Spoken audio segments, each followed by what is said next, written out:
Wow, ang daming truck! Isuzu Truck Fest 2025 na kasi, kaya may mga discounts at freebies sa Isuzu hanggang April 30. Nandito nga nakadisplay sa SMX hanggang March 2 ang mga trucks, from smallest to biggest ng Isuzu, ang 25 years consecutive #1 truck brand sa Pilipinas. 19 trucks nga ang nandito. Pakita ko sa inyo, simula sa pinakamaliit, ang Travis. Maliit pero 1.6 tons ang kayang bitbitin nito. Versatile din gaya ng lahat ng trucks ng Isuzu.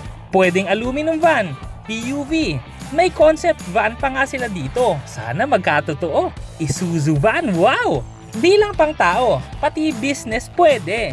Kung anong kailangan mong setup, pwede yan dito. Next up, ang N-Series. Mas malaki na to. May PUV options na nga sila pang Class 1, 2, or Class 3. Meron ding smoother ang tawag. Naka-AMT na to o Automated Manual Transmission.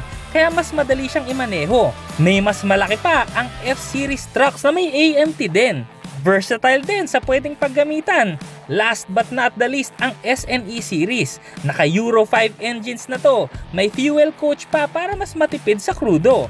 May AMT, ABS at stability control system.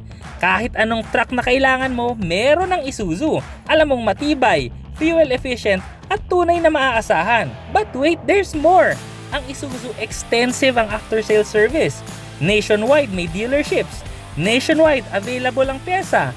Easy i-maintain for long-term use. Maraming expert technicians.